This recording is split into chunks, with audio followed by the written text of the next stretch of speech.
For over 15 years, Saturdays and Illegal Curve have been synonymous with one another. With insight, analysis, and interviews regarding the Winnipeg Jets, the Manitoba Moose, and all around the NHL, here are Dave Manouk, Ezra Ginsburg, and your host, Drew Mindell. The Illegal Curve Hockey Show, presented by Play Now, the official sports betting partner of the Winnipeg Jets, starts now. February 20th, 2025 was when Canada defeated the United States 3-2 in overtime in the final of the Four Nations face-off.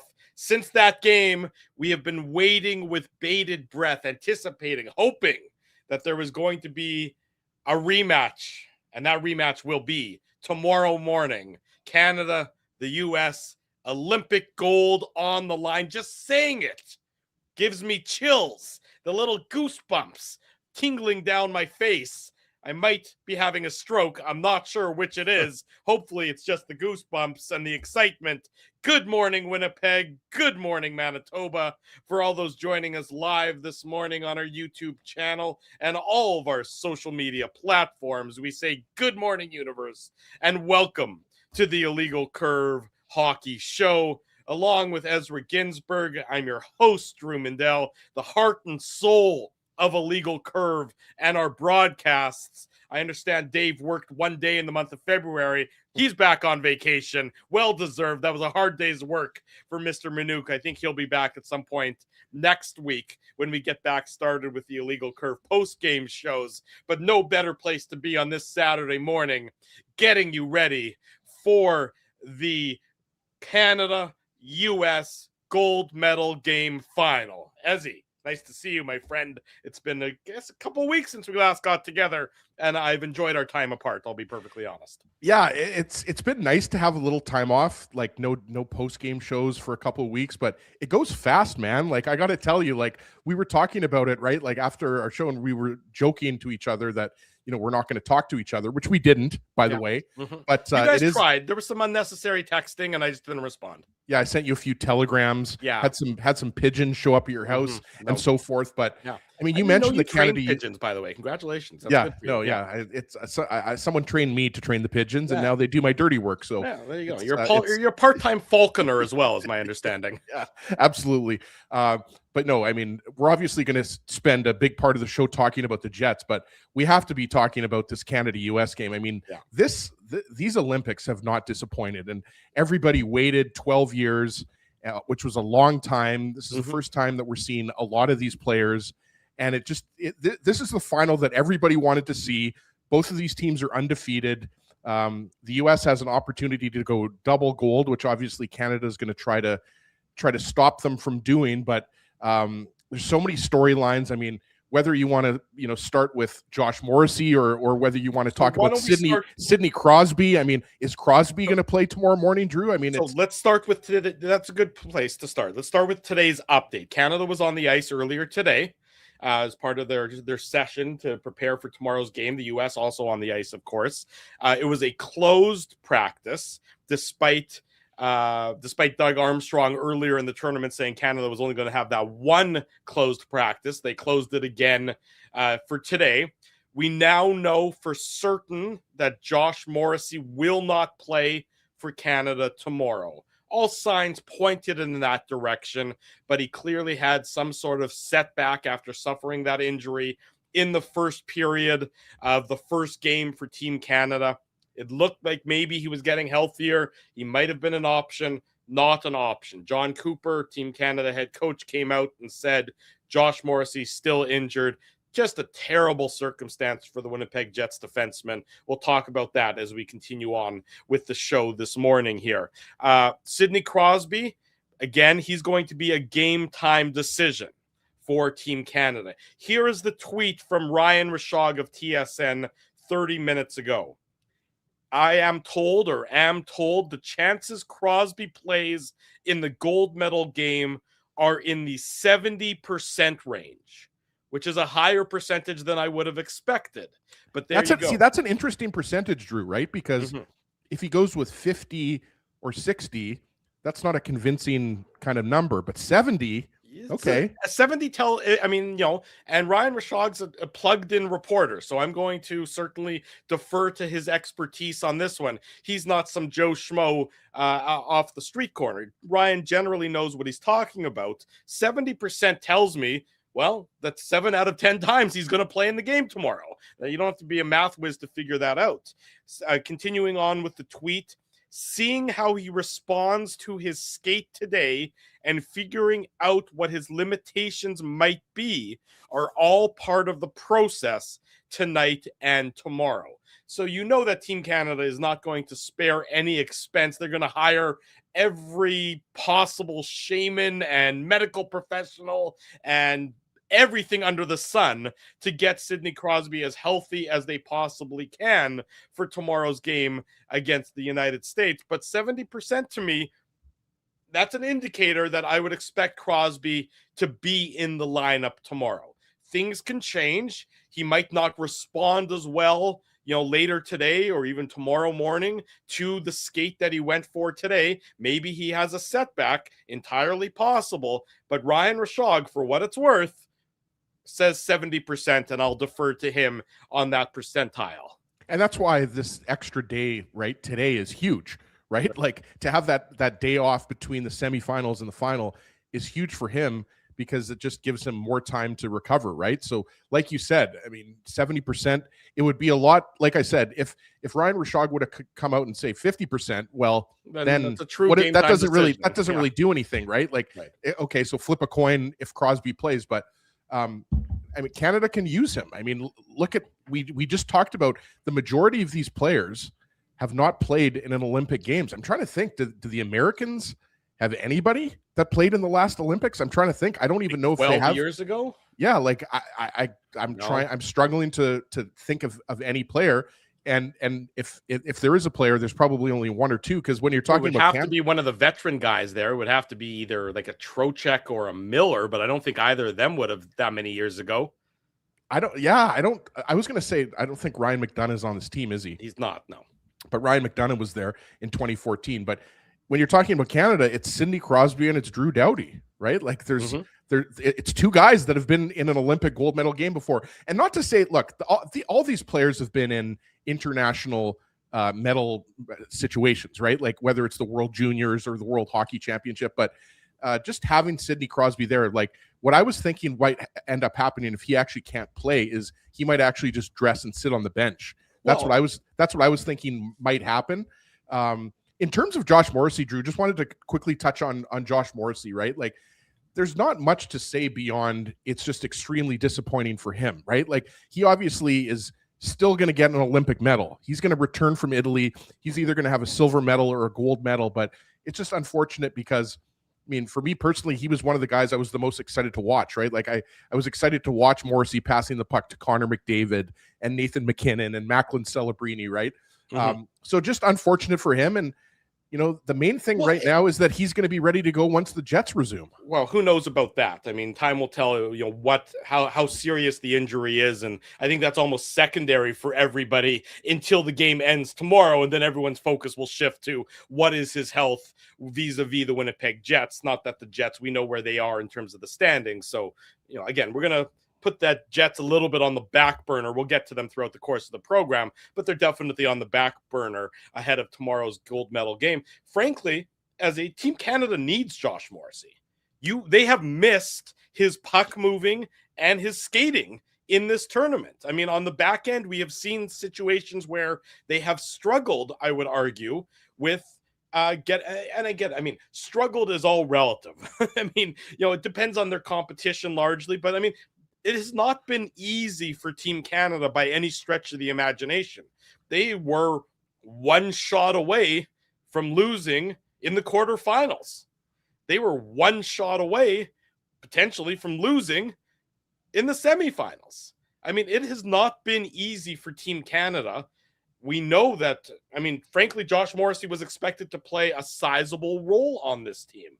I mean, we know that. Well, he's arguably your second or third best defenseman. I would say he's your second best defenseman. I mean, I would put Makar, and then I would probably put it Makar and then Morrissey. I know that, that Taves was going to be playing with Makar, for the tournament because of their familiarity in Colorado. But I mean, Josh Morrissey certainly would be playing big minutes for Team Canada, and he would be taking some of the pressure off of Cale Makar. Right. I'm not saying that. Look, Cale Makar has been phenomenal in the tournament. Like, it's not. I don't think that he's being overplayed. I just want to make that clear. But I think when you have Josh Morrissey out there, he can play a little bit more. Like, I think a guy like Thomas Harley, I think he was struggling a little bit earlier in the tournament. He's gotten better. I think I think most likely Morrissey would have played with Colton Parayko. I agree. I think Travis Sanheim, also another guy that I think has gotten better as the tournament's progressed. Yeah. Who and then the question becomes, like, who would have come out in the lineup? Like, I mean, it would be somebody on the left side, obviously. Well, I think it would have been Harley. I mean, yeah, that's who I was thinking. It's Theodore or Harley, right? Well, Harley didn't play the first game. Right. Harley didn't play the first game. He only entered the lineup after Morrissey was injured. So, I mean, the Team Canada they miss Josh Morrissey. He's that important. He's a puck moving. We all know what Josh Morrissey is. I don't need to rehash his bio. We know how talented he is. We know that, he in the biggest moments, he can certainly shine. We've seen him do that for the Winnipeg Jets at various times. You just have to feel gutted for him that, one period of this tournament is all that he gets, especially after missing the Four Nations final last year with the illness, that he was looking to play all the games. He was looking to be there from, game one of the preliminary round all the way through the hopefully gold medal game, which is of course where Canada now resides, starting with tomorrow morning. But it's just really bad break for Josh Morrissey and a really bad break for Canada. I mean, I think one of the most important storylines entering tomorrow's game is just how banged up Team Canada is. I don't know what happened to Ezzy, but here we go nonetheless. It's the Drew Mindell experience. We've all been waiting for it. Here it comes unexpectedly at 9:15 a.m. on Saturday morning. Team Canada is banged up. We know Crosby, if he plays, is not going to be anywhere near 100%. I would expect Sidney Crosby, if he plays, he's not just going to sit on the bench. They're not going to dress him to sit him there as the 13th forward and not play any minutes, not play any time on ice. We've seen that from some teams where they dress a 13th forward. Welcome back. They dress a 7th defenseman, but those guys don't play. That's not what Sidney Crosby is going to do tomorrow for Team Canada, assuming he's in the lineup. He'll be much more of a situational player, though. He will not be I'd be shocked if he's a 20-minute player tomorrow for Team Canada, based on the injury, based on what you would have to assume is his somewhat hobbled status. I would expect that Team Canada will deploy him situationally, power play, maybe when you need an important face-off.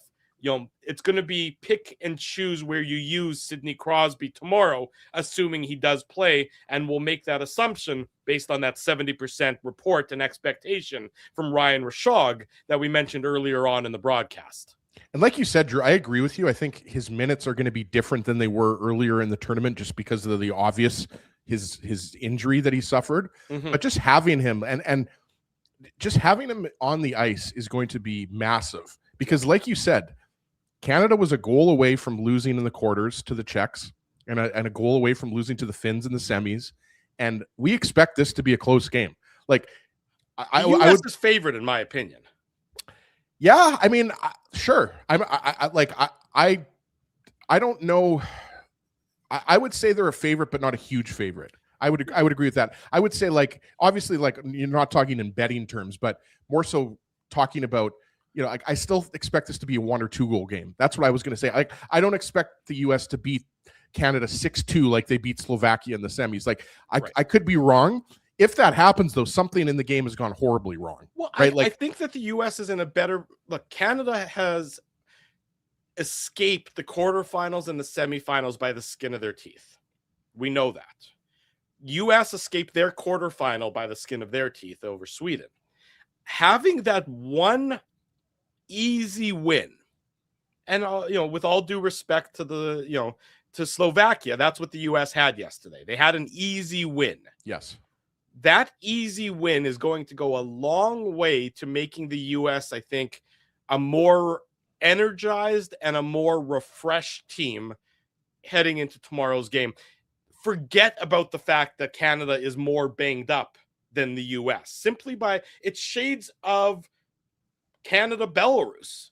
Remember when Canada played Belarus and basically they got the bye to the final thanks to Tommy Salo giving up that terrible goal? Yep. And Canada had all the energy in that. I guess that was 0-2, right? Salt Lake City. Canada had all that energy for that gold medal game, and the U.S. looked tired because they had to go through the grind of a hard quarterfinal and a hard semifinal, and they just didn't have as much left in the tank for the gold medal game as that Canada did 24 years ago. Somehow that's been 24 years. We're all very, very old. I think it's a similar potential, not to say that I expect Canada to be blown out, because the pride that the Canadians have will probably prevent it from being a blowout, but a relatively easy U.S. victory in their semifinal versus a do or die, skin of their teeth, oh my God, how did we win semifinal for Canada, is a big advantage for the U.S. in my opinion. Yeah, no, fair enough. I think it's a good point. I look at these two teams, and I could clearly give the edge to the U.S. when it comes to goaltending. I could give them an edge when it comes to maybe a little bit of an edge to defense. I look at the forward groups, and I think, there's so much talent on both sides. I think you're nitpicking if you're saying, either team is much better. Both teams have superstar forwards. I give the edge a little bit to the U.S. because I think just mainly based on their offensive abilities. I think the Canada, aside from Cale Makar right now, especially with Josh Morrissey out of the lineup, like we talked about, Thomas Harley's been better. And I think, you're not necessarily expecting a ton of offense from the defense, right? Like if you get a goal from a defenseman like Cale Makar, okay, but you're not expecting a Colton Parayko to be the hero, for example, right? Or Devon Taves to be the hero, for example. But the point I'm trying to make is, I think, to your point, you're going into this game, at the very least, you're looking at a team that's built very similar to you and has just as many talented forwards, right? When you talk about Eichel and the Kachucks and Austin Matthews and Matt Boldy, and the names go on and on and on. This is going to be a close game, and who scores first is going to be important. Yeah, who controls the pace of play, staying disciplined. You mentioned the Four Nations, Drew. Like, are we going to see 3 fights right off of the opening face-off again? No, we're obviously not. But what I'm trying to say is, you don't want to take bad penalties at bad times, and we have to touch on what happened in the Canada-Finland game. Please, Drew, because, I love Teemu Selanne more than anybody. Let me read the tweet. Let me read it out. But, high sticking is high sticking, man. Yeah. Come on.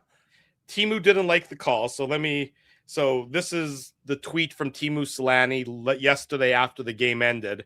Beating the greatest hockey country in the world and Canadian referees in the same night is impossible, I guess. Absolutely embarrassing to call a penalty 90 seconds to go in the Olympic semifinal. What a joke. And then he makes an angry emoji face. Look, it was a penalty because he high-sticked. When you high-stick a guy in the face, there's really no gray area. It's not a stick infraction like a hook that could maybe be interpreted, or a trip where maybe the guy catches a rut and he catches an edge. There was no question that he high-sticked him in the face. What people say that Nathan McKinnon should have got an embellishment penalty, I think, is absolutely ridiculous. Obviously, those people have never been high-sticked in the face before. Because when you get high-sticked in the face, that's your natural reaction. Yeah, he sold it well. Yeah, but he didn't. It's not like he dove. No, and if anything, Drew, I think I don't think it was goalie interference on the Brad Marchand situation. Yeah, but I think that was more. I could see Finland, that calling being. Yeah, I could see Finland being more upset about Brad Marchand not being called for goalie interference. That was the Sam Reinhart goal, right? Yeah, it was the second goal. That was the second goal. Yeah, the tying goal. Yes. Yeah, so I think Canada maybe got away with one, even though I do think that Marchand was kind of guided in, and I just don't think that I think UC Sorrow still had an opportunity to see the puck, and I don't think it would have been called. But the idea that, Canada somehow got to the gold medal game. Look, Czechia went up 3-2 with 6 players on the ice. Sure. Against them. Yeah. So, I mean, I think that would have been a way bigger controversy than, Nathan MacKinnon, the high sticking, who was it, Nico Mikkola, that took the penalty, right? So, I mean, at the end of the day, this is going to be this has the potential to be one of the biggest games in international hockey history. Well, like it really does, Drew. Like I don't like, I don't want to be somebody that overhypes something, but you haven't had NHL participation in the Olympics in 12 years with everything that's going on between Canada and US off the ice. And the fact that these are just 2 stacked teams. And for the most part, like the US, I don't think they have any injuries, to your point, Drew. Like well, then that's where I think this is what you want to see. This is the best players versus the best players for a gold medal at the Olympics. Like, it doesn't get any better than this. Well, I think the injury discussion, we talked about Morrissey. We know that Canada won't have him. Sidney Crosby, not going to be at 100% if he plays. Nathan MacKinnon playing, despite you can see he's not at 100%. He doesn't seem to have the same power that we're used to seeing. I mean, he's still an incredible player, as evidenced by the game-winning goal and all the other things he's doing. I'll take Nathan MacKinnon on half of a leg any day. Right. But to me, Canada's a little thin up front with their forward group, which is sort of hard to imagine saying. But, that the U.S. game plan is shut down McDavid and Celebrini. That is the line that has been going for Canada. That is the duo. I mean, Celebrini... Does John Cooper keep MacKinnon on that line? Well, because what we saw was Tom Wilson move down to the 4th line with Sam Bennett and Brad Marchand, and that line had a lot of impact. And against the U.S., especially when the Kachucks are out there, you wonder, if you keep that line out there. I realize that's a 4th line versus a top line, but I wonder if you keep that super line together with McDavid, Celebrini, and MacKinnon. I don't think he starts with it. I think he might go to it pretty early on if he needs to. I'd be surprised if he starts with it. But, I mean, Celebrini, look, we know how good of a player he is. We watch him on San Jose when he comes to play against the Jets. But his performance in this turn, where would Canada be without him just being a dominant force out there? And that's just a reminder that Macklin Celebrini could have played in the World Juniors this year, right? Like let's remind ourselves, Macklin Celebrini is 19 years old. You're absolutely right, Drew. This has been, I don't know if you want to say coming out party. He's just been phenomenal. And what did he play? 27 minutes last game? The most of any player on any team, forward or defense. I mean, he is just incredible. And what do you have? 7 shots on goal, I think. 8 shots on goal. 7 or 8 shots on net. Yeah. He's been great from the beginning. Mm-hmm. And you think about, if Canada was struggling, which they haven't, obviously. I mean, they obviously have got through the quarters and the semis, but like in the preliminary round, I mean, they wiped the competition, right? Yeah. But there's a lot of pressure on him. And if Canada had lost in the quarters of the semis, Drew, that a lot of people would have been talking about, why was Macklin Celebrini there if he struggled? But he has not struggled. He's flourished. He's been one of Canada's best forwards. And, I mean, playing with Connor McDavid has been obviously the right choice by John Cooper. John Cooper hasn't made many poor choices, it seems, in these Olympics. But, yeah, Celebrini has been one of the biggest stories. And can you imagine if Celebrini ends up getting the game-winning goal? It would be like passing the torch from Crosby to Celebrini. I think there's... What'd you do to McDavid? You skipped over McDavid. Well, no, I mean, same thing with McDavid, but there's definitely a passing of the torch, right? You have Crosby at 38, you have McDavid who's 29, 30, and then you've got Celebrini who's 19, right? Like there's a nice poetic kind of passing of the He's Canadian the next torch. Generational player in the league. Not that McDavid's going away anytime soon. We still hopefully have another decade or so of Connor McDavid. Frankly, I want another decade or so of Sidney Crosby because it's still a pleasure to watch him play hockey as well.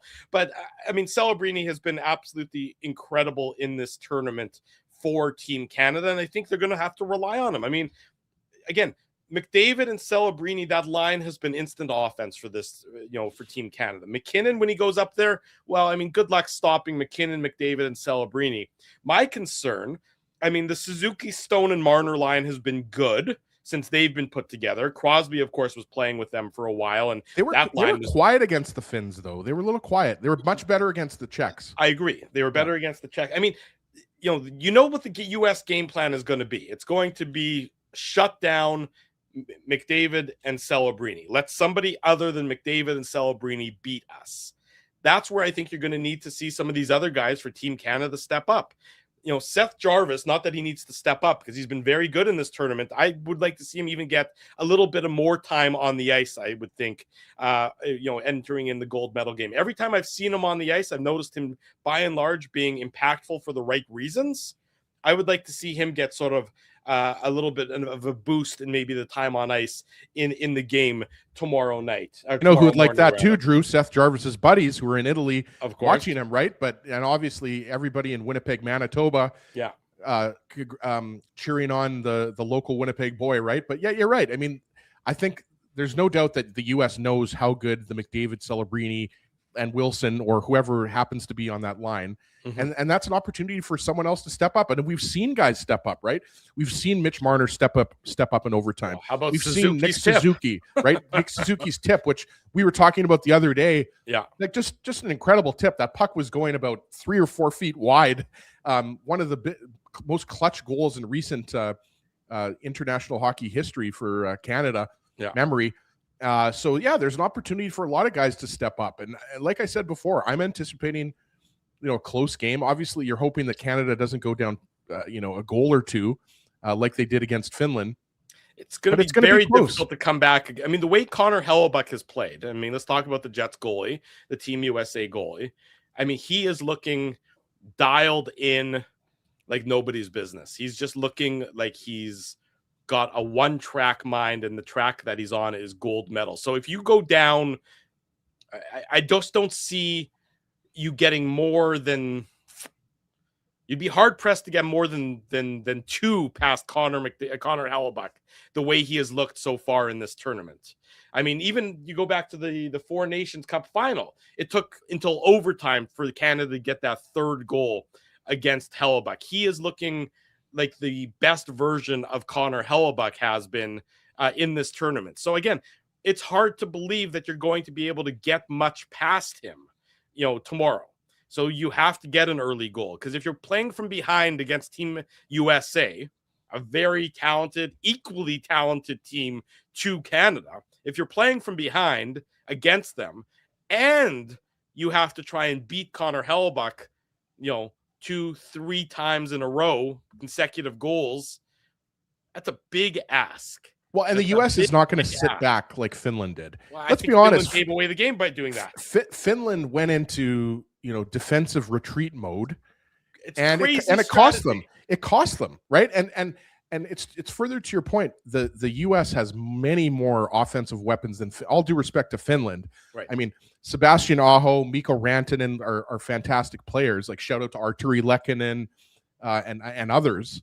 Obviously, Andre Palat picked up a big goal against Canada, but they don't have the same offensive firepower as the U.S. So if the U.S. does end up going up in the game, you're not going to see them go into that type of trap style hockey that Finland was playing. What do you all of a sudden you're going to just rely on Quinn Hughes to just dump the puck out of your zone rather than skate it out into the offensive zone? Exactly. So it's going to be like a game, a different style of game for sure. I think we've got Mike joining us right now. So excited to welcome Mike in from Italy. Yes, let's bring him in Mike McIntyre joining us from Italy to talk about the Olympics, to talk about the gold medal game tomorrow. That means buongiorno. Am I doing that right, Mike?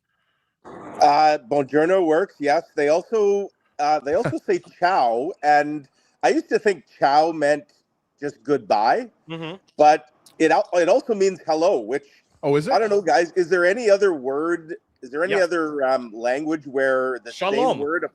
Yeah, like shalom. Yeah. Ah, okay. So in Hebrew, shalom. Let's put on the Jewish hockey hour, on our yarmulkes for Let's bring Mike into the synagogue here. So shalom. I mean, you say shalom or you say ciao to somebody, they don't know if you're coming or going. right?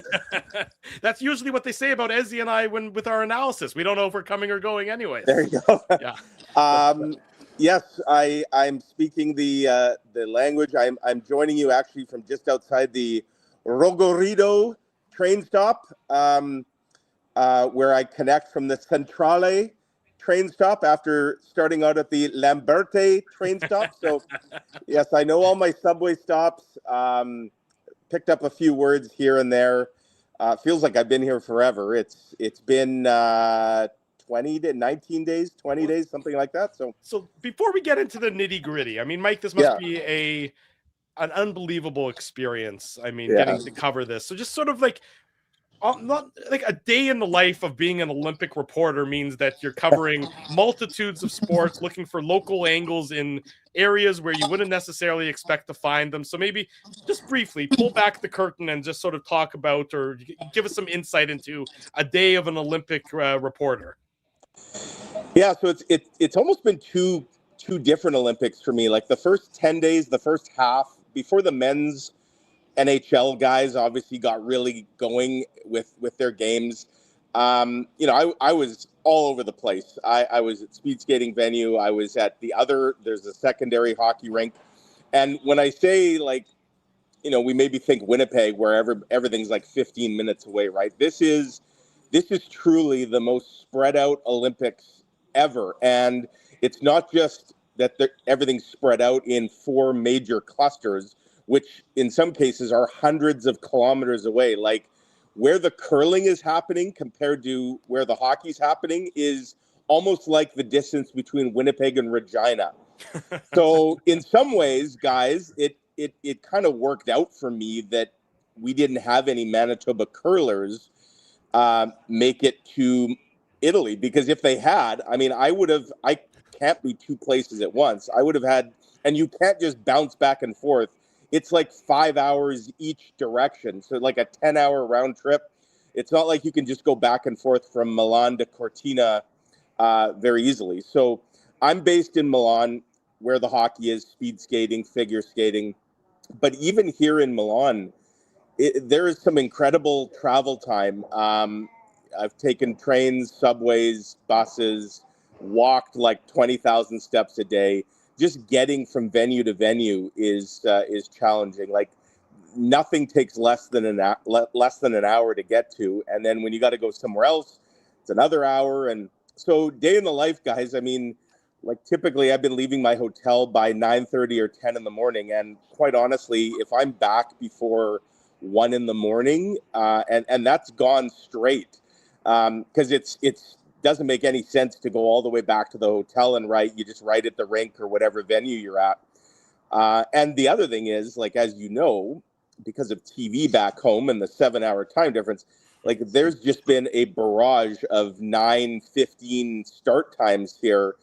And by the time those games end and you go through the mix zone, which, my goodness, I could go on and on about the mix zone and what a gong show that is. So you don't want to bring that into the Mass Media Center? No, I miss the structure of the NHL, that's for sure. But honestly, by the time you're even done, like getting your interviews and sound bites, it's usually midnight. And then you have to make a decision. Do you stay at the rink and write, or do you make the 1-hour trip back to the hotel and write? Usually I've been going back to the hotel, which means quite often I'm sitting down to write sometimes more than one story at like 1:30 in the morning. And I've had nights where I'm still writing at 3 a.m., which, the time change is great in that there's no real rush to meet the print deadline back home. But it also means that, you're kind of burning the candle at both ends, because you're doing things in the morning here too, interviews, morning skates, practices, and all the other events to cover.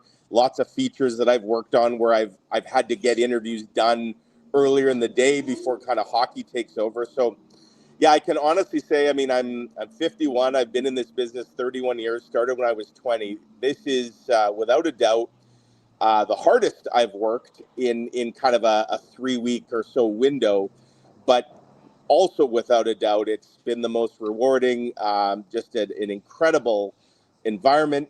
Just the spectacle of the Olympics, obviously, to be surrounded by fans from around the world, media from around the world. Like, that's been a ton of fun just to hang with, the who's who, if you will, of not just hockey writers, but writers in all different sports, and hear their stories.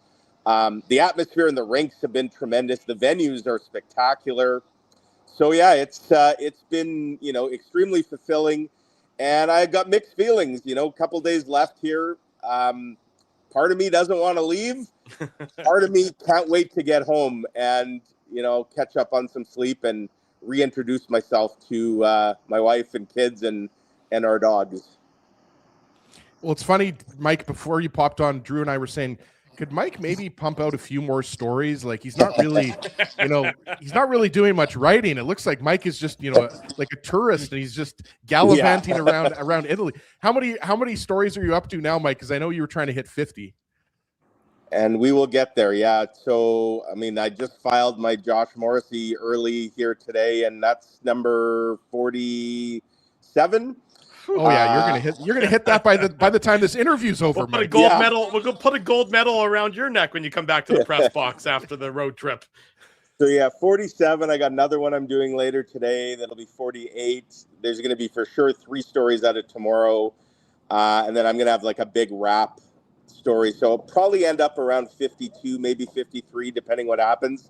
So yeah, exceeded the goal, and the goal wasn't just quantity, although I wanted to give the paper and readers, of course, the biggest bang for the buck, but obviously quality as well. And I must say, guys, like, part of me when I came here, it's like, geez, there's only 5 men, and there's 4 actually before Seth Jarvis got named. Mm-hmm. Like, this is maybe the smallest Manitoba athletic contingent that we've seen. And you think back to some previous winter games. No speed skaters. It's amazing. Right, exactly. You've had speed skaters, curlers, and not just decent speed skaters, but like elite, like the Cindy Clausens. And so it's just hockey players, just 2 on the women's side, now 3 on the men's side. Obviously, the NHL going back, and the Jets. Mm-hmm.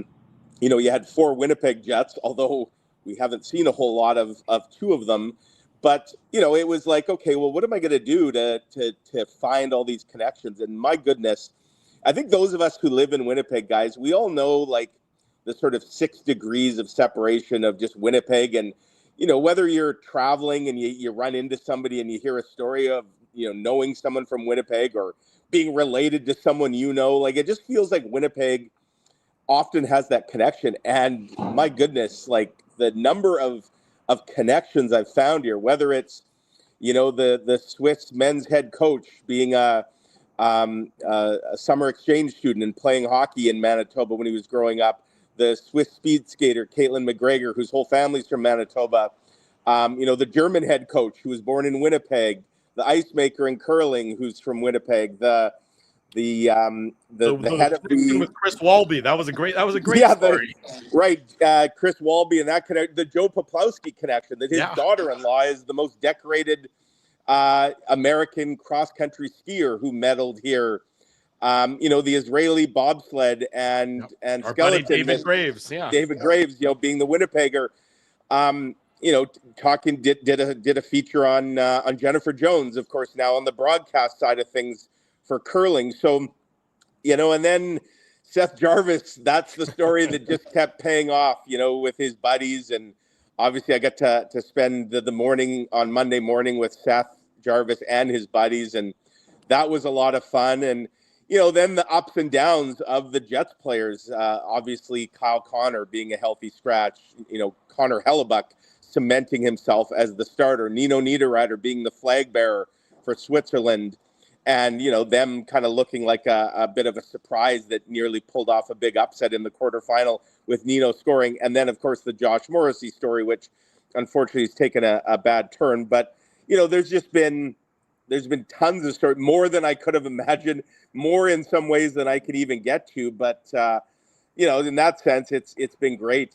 Kind of came here with an open mind and definitely open eyes, and it's just been a real treat to be able to deliver so many of these cool stories. Well, go ahead, Drew. Okay, let's get to tomorrow's main event, the game that everyone's been waiting, a year for. Canada-US gold medal game tomorrow. We heard that Sidney Crosby is, Ryan Rishaug came out and said 70% is what percentage he's putting on the possibility of Crosby playing. When you sort of sit back now, little less than 24 hours away from the gold medal game, what do you think is going to be the determining factor between gold and silver between these two very equally matched teams?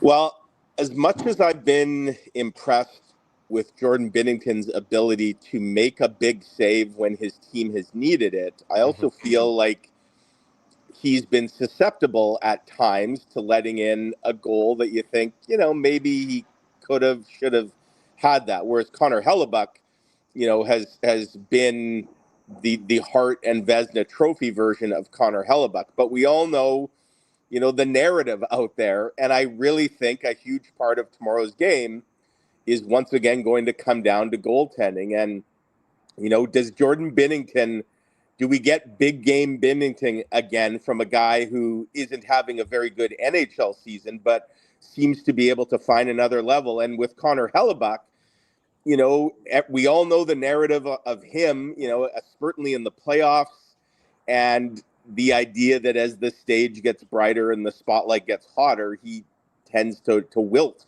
We haven't seen that in any of these games, but tomorrow is the big one. And, I just think with the talent that both these teams have, like, guys, both teams are going to get their chances, no question. They'll get their looks. And I really think it's going to come down to goaltending and kind of which version of Jordan Binnington and Connor Hellebuck we see. And, I'm not expecting the fireworks of the Four Nations round robin. Like, I'd be stunned if we see a fight just because of what it means. Like, nobody wants to get kicked out of the game. Right. Now, maybe if it's late in the game or something, but I don't think you're not going to see guys drop the gloves off the opening face-off, because we were talking about that earlier. Yeah. Yeah, that would just be insane. That would be completely insane. And I don't care how much you're trying to set the tone for your team. You've just taken yourself out of the game because it's an automatic ejection for fighting, unlike NHL rules. So, but I do think it's going to be a physical game for sure. And, I really like the line that Canada put together yesterday that Tom Wilson, there's another connection. I spent time with Tom Wilson's the Pischke wife family from Winnipeg, and Garth. Yeah, so that was fun.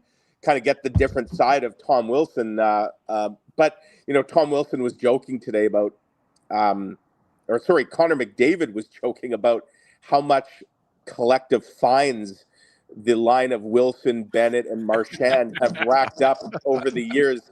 And I wish I could give credit to which journalist.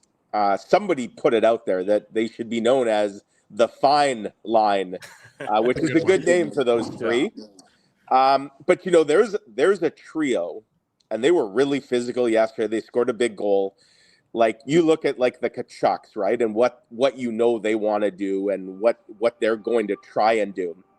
That Bennett, Marchand, Wilson line, I suspect we're going to see them out there a lot against the Kachucks and Jack Eichel, and that'll be like, that's a really interesting matchup to watch, because both those guys on both sides of that battle are capable of really swinging momentum for their team with their play, but discipline's going to be key for sure. Like, you'll want to approach the line, but you won't want to cross it, and because power plays led to a finished goal today. Exactly. So there's lethal power plays on both sides here. So I just it looked like we might get a different final. Obviously, Canada now twice has been kind of pushed to the brink, and the U.S. was really tested the other night as well. This is the final I think most of us wanted, and dare I say, guys, this is the final we needed in the hockey world. Absolutely. Gary Bettman, I don't think has stopped smiling since the U.S. beat Slovakia, right, Mike? We got to talk about Josh Morrissey. You mentioned him earlier. When we were talking about him before you jumped on, I said, there's not much more you can say aside from this is just extremely disappointing, considering that he was injured during the Four Nations face-off, right? What I said to Drew was, I try to always, illness. I try to always be a glass half full type of guy. And, regardless of what happens, Josh Morrissey is going to come back to Winnipeg and he's going to have a silver medal or a gold medal around his neck. But does it make it more disappointing, Mike? Because Drew and I were saying, like, they could use his puck moving ability, and Canada struggled a little bit on those bottom pairs. I think a guy like Travis Sanheim played a lot better against Finland. But just what is your overall just assessment on Josh Morrissey, who obviously we already mentioned is not going to be playing tomorrow morning, and a guy who only ends up getting a period of action? Yeah, 7 minutes of action was his whole Olympics. And one of the surprising things, guys, that came out today, to me anyways, but I think anybody who kind of looked back and saw what happened, I thought he had a lower body injury, because if you remember what happened in that game, Marty Matisz kind of clipped legs with him, and Josh kind of came up wincing and laboring as he went to the bench. That was his last shift of the first period. He then comes out for the second period and just kind of gently got rubbed out along the boards, but nothing, didn't hit his head or fall or anything like that. But again, just that little play, and all of a sudden he's grimacing again, and then that was it. I thought it was lower body. It is not lower body. It's an upper body injury. Now, that leads to speculation, like, is it a concussion? If it is, there was nothing evident that happened that you could point to and say, well, it was from that big hit or whatever. But it's pretty clear in talking to John Cooper today that Josh Morrissey had a setback earlier this week. And, I know there's some people out there, I was certainly getting a lot of messages from people on social media speculating that, John Cooper doesn't like Josh Morrissey. He doesn't trust Josh Morrissey. He's healthy scratching him. He doesn't want to change a winning lineup. All of that is nonsense. That is not at all what's happening. The fact that Josh Morrissey played over 7 minutes in the first period of the first game tells you everything about what John Cooper thought of him. He was planning on using Josh as a major weapon. He was going to be on the second pair and playing, pivotal situations. This is not a healthy scratch at all. And, John Cooper confirmed that certainly today. But, what's interesting is, like, I was there at Tuesday's practice when Josh Morrissey was flying around. He looked great. And after he spoke with us, said all the right things that, just trying to get back in this tournament. But he seemed raring to go. John Cooper that day seemed like it was going to happen the next day. And then when he didn't play on Wednesday, the alarm bells started ringing. And they really started ringing for me on Thursday when Josh was on the ice. Did not look nearly the same. He wasn't flying around like we'd seen on Tuesday. I mean, he was doing the drills. But the real red flag to me was as soon as the practice formally ended, he left the ice. And like most guys stayed out and did some extra work and, just kind of horsed around like they do, shoot pucks and tips and all that. And I thought, well, that's really odd for a guy that's already missed a few games.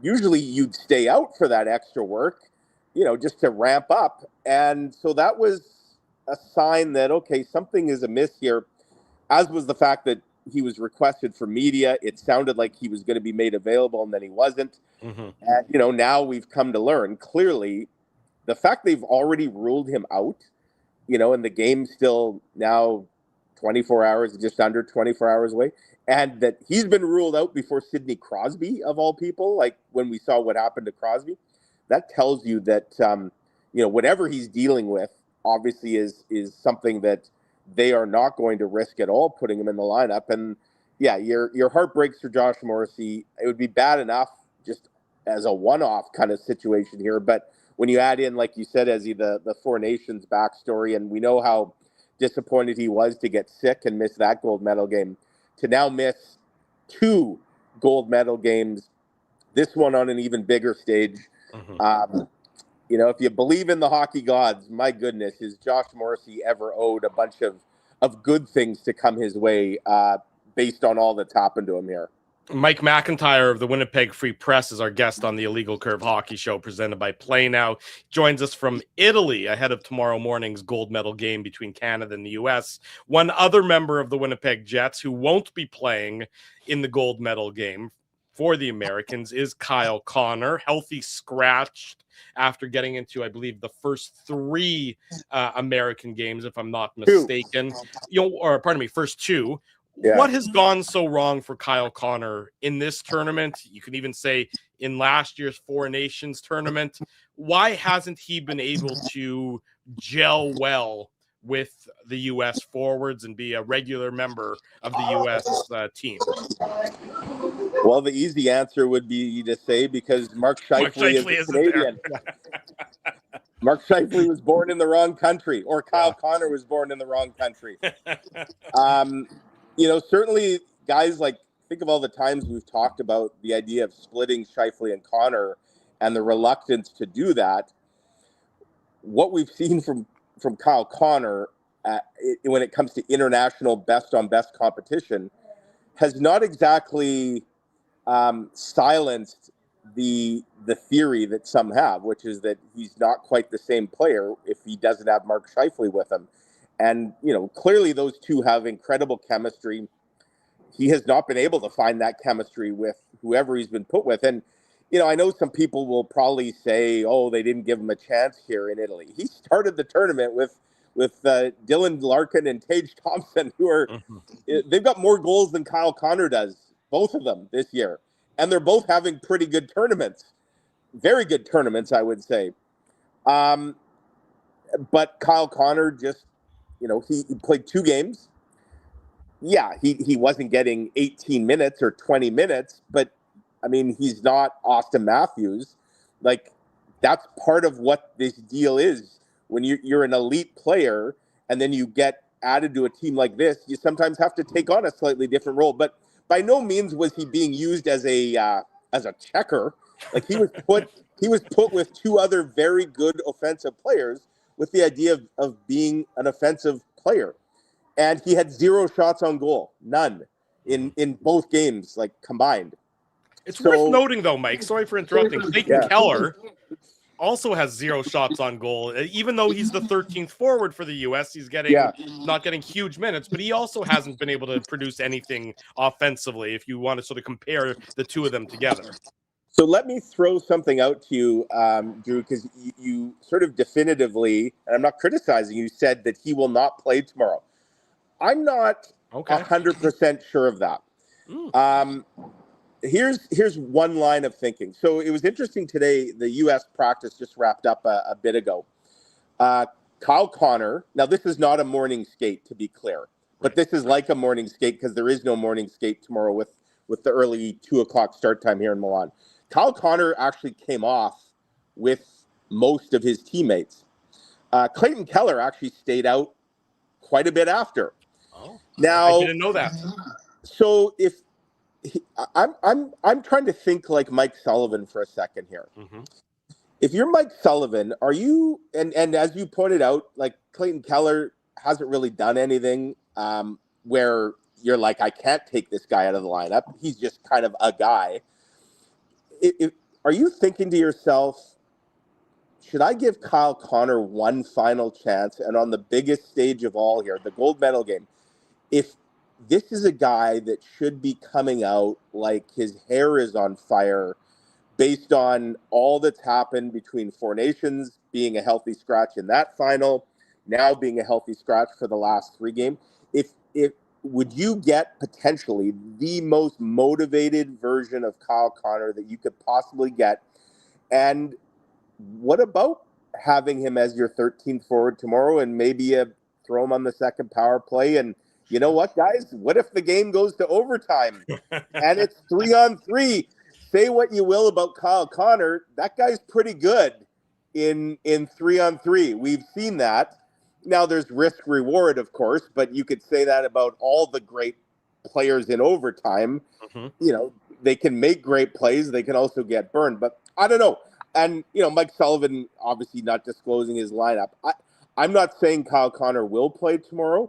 I don't know that I'd even give it a 50% chance. I'm just a little intrigued for reasons you pointed out, Drew, that Clayton Keller hasn't, exactly been a guy that's forcing your hand to stay in. And I just wonder if like I talked to Mike Sullivan when this tournament began about Kyle Connor and the healthy scratching him last year and what went into all that. And Mike Sullivan said Kyle said and did and learned all the right lessons, said all the right things. Clearly, he didn't like so much what he saw from the first 2 games, but do you give him one more chance? And, you could almost justify it in saying, like, I'm putting some trust in you that you're going to go out and not make me look like an idiot. You're going to make me look good for putting you in the lineup. So I don't know. We'll have to see what tomorrow brings. Again, there won't be any morning skate. So one thing they do here that's a little different than the NHL guys is they actually release like the playing roster before the pregame warm-up. So like it's about an hour-ish before the game. So although I know folks are already going to have to get up early enough. So people may just have to wait until they bleary-eyed turn on their TV to see if Kyle Connor's in the lineup. But I'll at the very least say that there's a chance. It looked like there might be a really good chance because Tage Thompson left the game yesterday and didn't play in the third period. He blocked a shot, and you're like, right. Okay, well, if he's hurt, there's only one extra forward here, and that's Kyle Connor. But, Tage Thompson was a full participant in practice. Sounds like he's going to be good to go tomorrow. So it doesn't sound like there's an injury that will open the door for Kyle Connor, but could there be an opportunity? I say there's at least a chance. Mike, a few last questions for you. Obviously, there's no shortage of guys that could be heroes for Team Canada or Team USA tomorrow. You mentioned the goaltending, Binnington versus Hellebuck. Are we going to have a Milan miracle, Mike? Just wanted to throw that out there. Yes. But are there 1 or 2 players where you're looking at that have maybe not had the most offensive production so far in this tournament that you're looking at and you're saying, I wonder if this guy's going to step up and not necessarily score the game-winning goal, but have a big impact in the game? Because the line that you mentioned earlier that I agree with you that is such a fun line to watch is Marchand, Bennett, and Tom Wilson.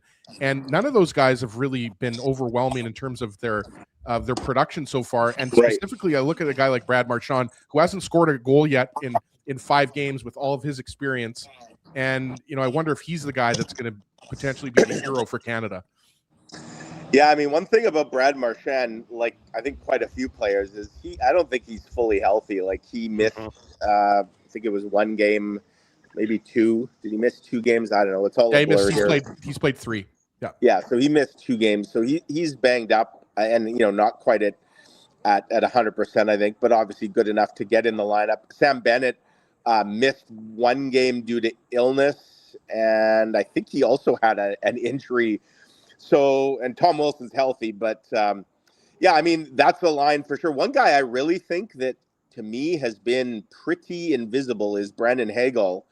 And so there's a guy that certainly has no trouble producing offense. Okay, and you heard it, Drew. Mike is calling Brandon Hagel the new Paul Anderson for Team Canada. I mean, I also would have said Sam Reinhart, but he obviously scored. Although I'm not sure he even really realized he scored because that was all Cale Makar putting the shot in the perfect spot for him to tip. But yeah, I mean, the guys, there's so many storylines here, right? Like you've got, I don't know if it's even arguably, I think it's easy to say you have the 2 best defensemen in the world in Cale Makar and Quinn Hughes. And, that'll be a ton of fun to watch. Just the Macklin Celebrini story is the gift that keeps on giving. Like, guys, I thought he was Canada's best player yesterday. And that is saying something. Like, with this roster, he is something else. And, a lot of people here, like, you hear people say, oh, he's the next generational player. And it's like he's like a combination of McDavid and Crosby.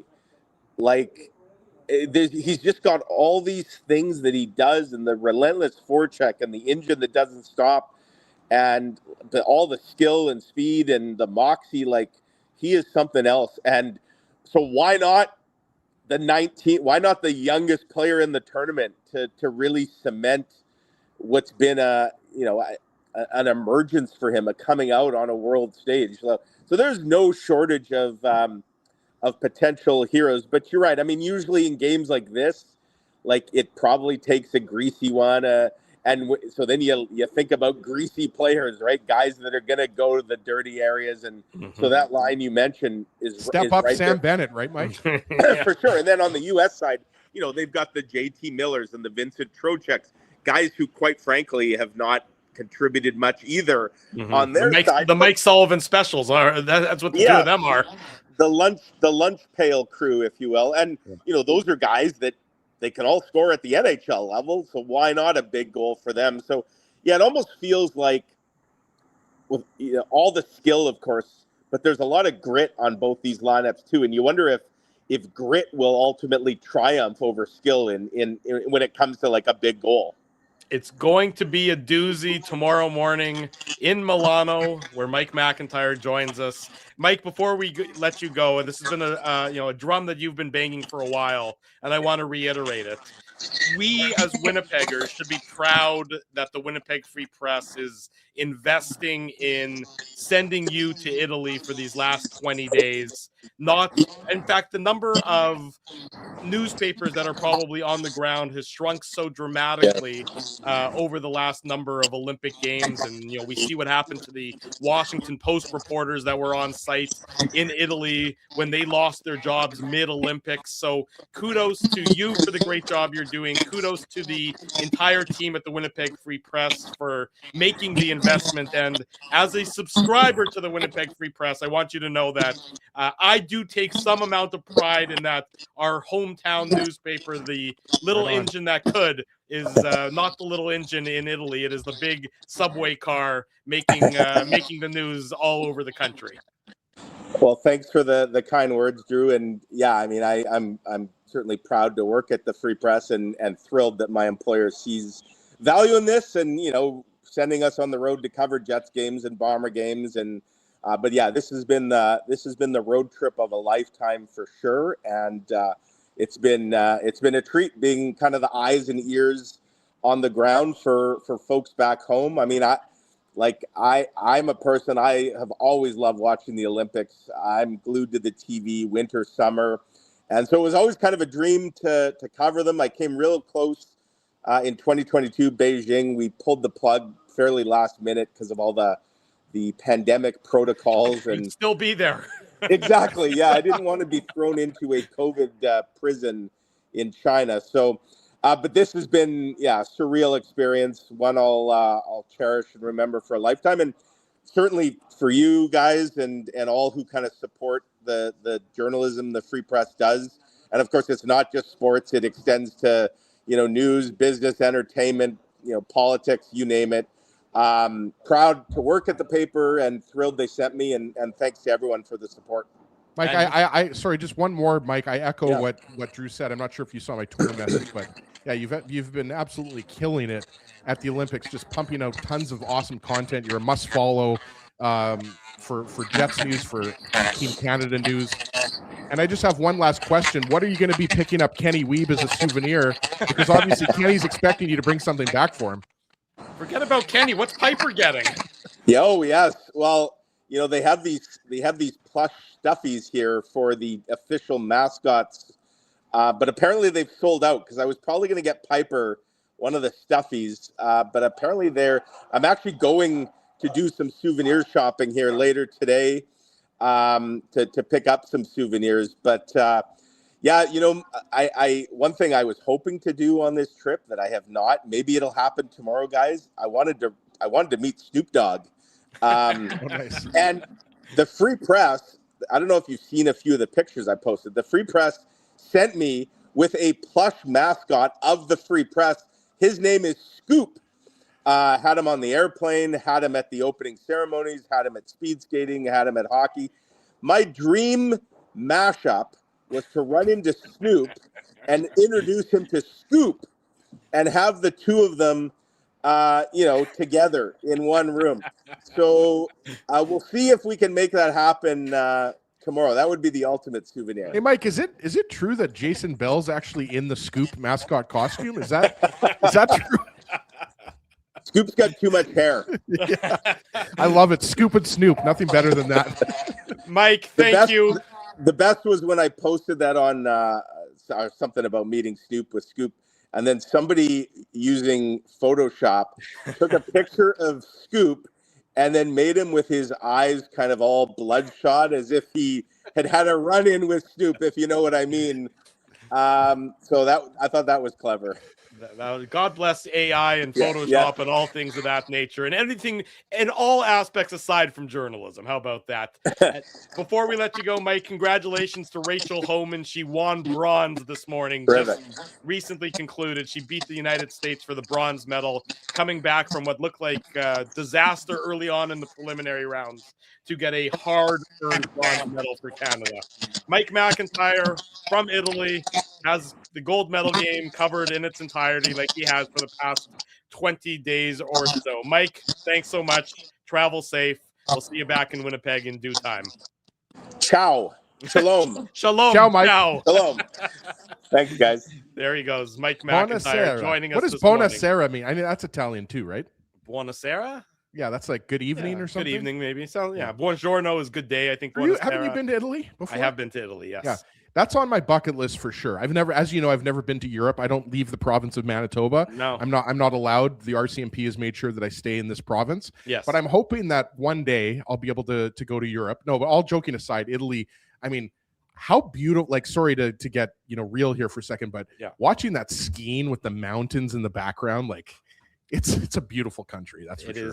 It is. I spent time in Rome, and I very much enjoyed it. And yes, the imagery that's coming out of the Olympic Games is fantastic.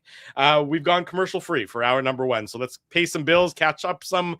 John Matisz of The Score is going to join us in about 20 or so minutes time. Plenty more to come. Drew Mindell, Ezra Ginsburg. A Saturday morning edition of the Illegal Curve Hockey Show is presented by our friends at Play Now.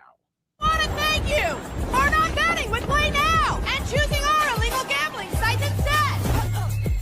Because we couldn't afford things like this without your money. So much of your money. Now you might have questions like, do our profits benefit your community? No. Or bet with Play Now, Manitoba's local legal and secure gambling site. Dining, entertainment, parking, and convenience, all in one spot. City Place is located in the heart of downtown Winnipeg, attached to the Canada Life Centre. Whether you're working, living, or out for a night in the downtown, make City Place your go-to destination before or after the fun finds you. Lunchtime, game time, anytime. Visit City Place at 333 St. Mary Avenue, next to Canada Life Centre. Boys, I've made an important life decision, and I need your support. Oh, boy. I've decided to get a grill. You mean a barbecue grill for cooking? Like, that's not an important life decision, Ezzy. No. A grill for my teeth. A grill for your teeth? Do I even want to know why you're doing this? It's simple, really. Every time I go to Holt Dental, I get treated so very well by Dr. John and his team that I need to keep finding additional reasons to go back. I rely on Holt Dental for all of my dental needs, and they do it all, from regular cleanings to cosmetic dentistry. Plus, they have free parking at their front door, and you know how much I love my convenient parking. For all your dental needs, Illegal Curve recommends Holt Dental, conveniently located on Taylor Avenue near Grant Park Mall. For more information, visit them online at holtdental.ca. For over 40 years, Rumors Restaurant and Comedy Club has been Winnipeg's home for stand-up comedy. Renowned in the comedy world as a must-play venue, Rumors has recently been named Canada's top comedy club and a top 5 comedy club in North America. From birthday parties to date nights to fundraisers, wedding socials, and everything in between, Rumors is your destination for the best live entertainment Winnipeg has to offer. For information on upcoming shows, Rumors' incredible promotions, and to purchase show tickets, visit rumorscomedyclub.com. At Boston Pizza, a fast lunch doesn't have to mean fast food. Now you can get a $15 lunch served in just 20 minutes, including your choice of a main, side, and drink. That's right, lunch for $15 at your local Boston Pizza.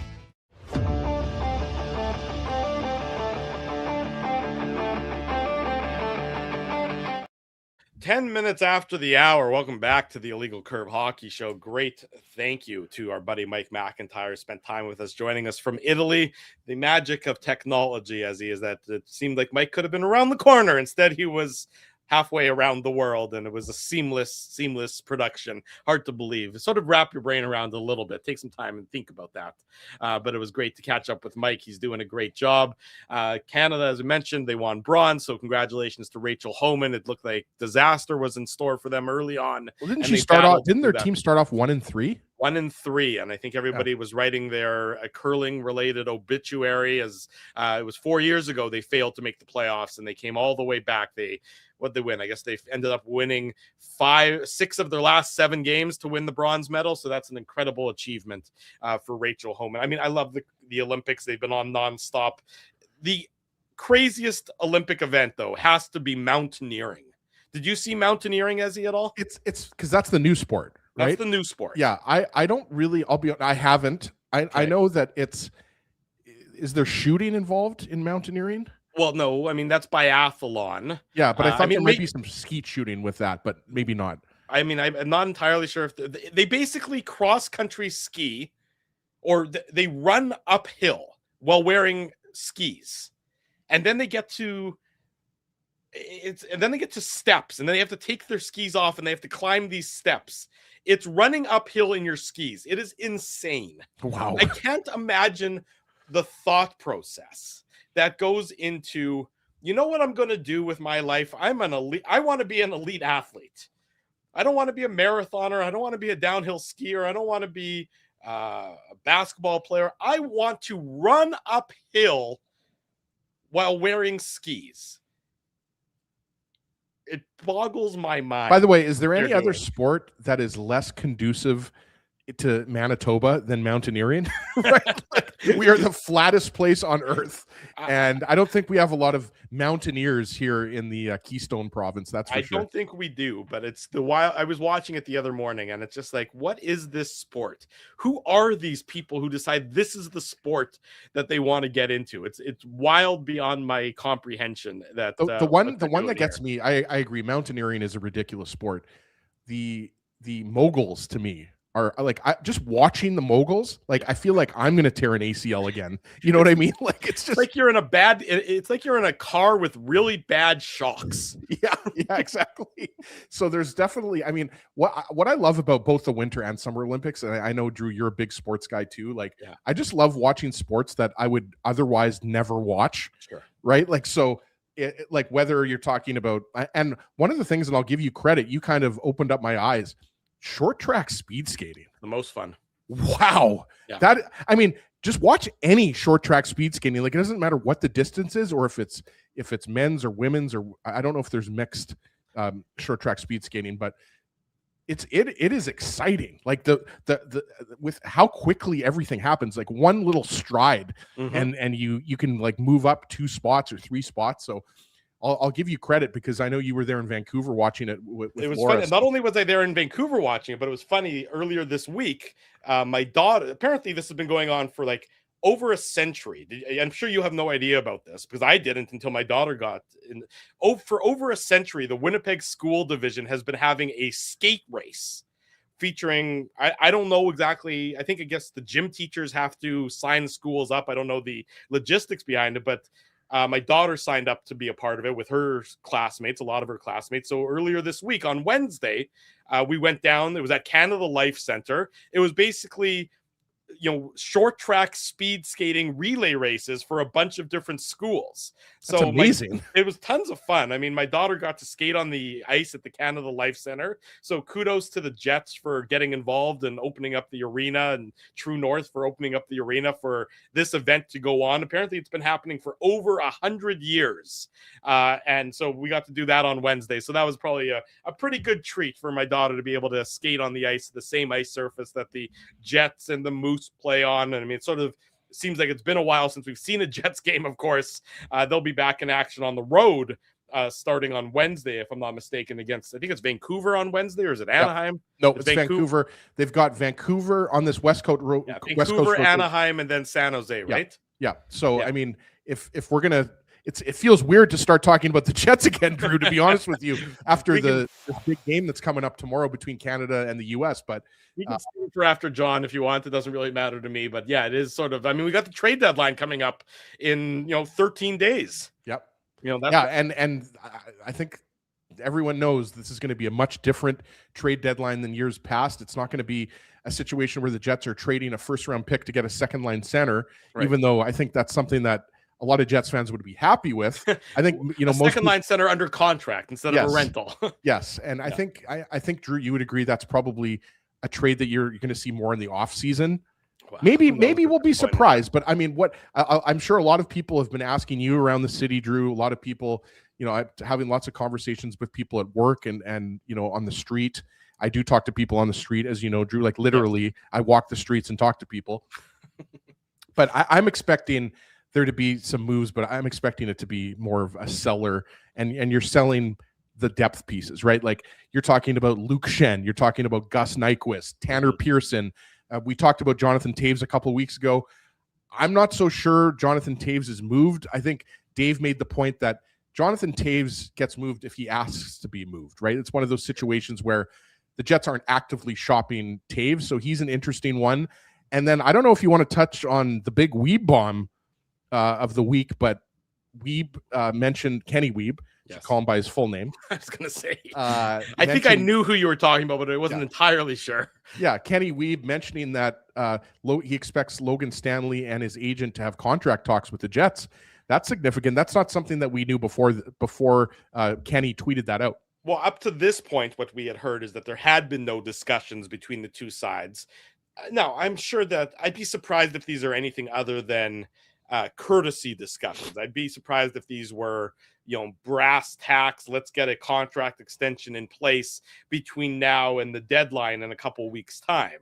I mean, I just don't see any urgency to re-sign Logan Stanley when you can recoup him some value for him in a trade. I just don't think that you need to be paying out big dollars, because that's what it would take to get Logan Stanley under contract at this point. To get him to give up the chance for unrestricted free agency is not going to come inexpensively. I would not see any urgency to making that move, because we are talking about your third pairing left side defenseman. And that's the reality of the situation. Forget about the rest of this season, because once the trade deadline hits, this Winnipeg Jets team is really going to be in next season mode.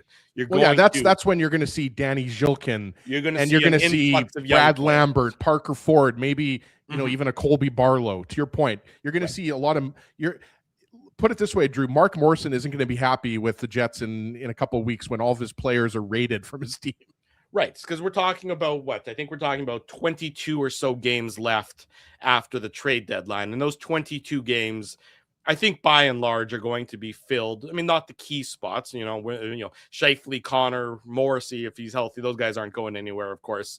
But a lot of the depth roles are going to be filled by guys who are currently on the Manitoba Moose.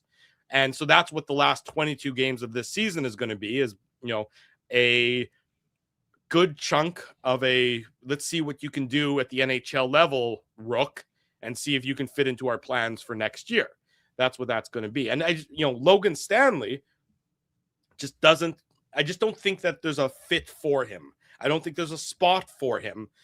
If there's another team out there who thinks he's a $5 million player who can play higher up in your lineup, all the power to them. So hold on, though, Drew, you still think he's traded? I have no doubts. I'd be shocked if he's not. In fact, I would call it asset mismanagement if you trade him.